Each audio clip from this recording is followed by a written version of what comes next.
પણ કદાચ ઓગણજીની હજી તપશ્ચર્યા આપણા માટે ઓછી પડી છે, આપણી ભક્તિમાં કોઈ ખામી રહી ગઈ છે, એવું હું માનું છું કે જેના કારણે એ વાત સરકારે નથી સ્વીકારી.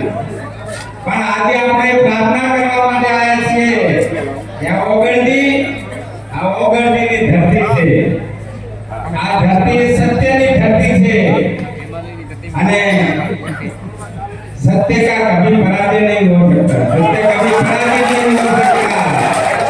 सत्य ने साबित थता વાર લાગે પણ સત્ય કभी पराजित नहीं हो सकता. सत्य पे जय तक હોય અને એ ઓગણજીને આપણે દિલથી બધા પ્રાર્થના કરવા માટે આવ્યા છીએ કે ઓગણજી તમે બધાના દિલમાં વસો.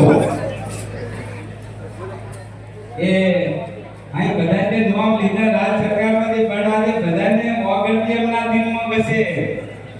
અને જ્યારે આ જિલ્લાની જાહેરાત થઈને મને તમે આવેદન પત્ર આપ્યું મેં તરત કાગળ સરકારને પુનઃ વિચારવા માટે પણ કાગળમાં પેપર લખ્યો છે જે અહીં આ બધા હાજર છે.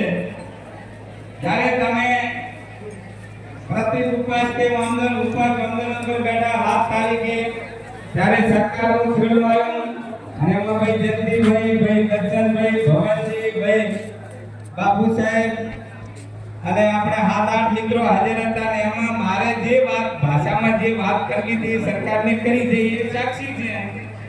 એટલે આપણે પૂરો પ્રયત્ન કરી રહ્યા છીએ.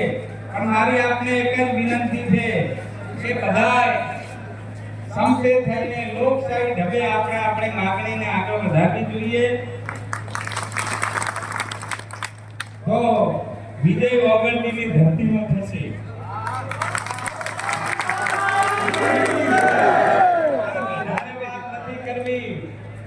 ઓગણજીની ધરતીને ગૌરવ મળે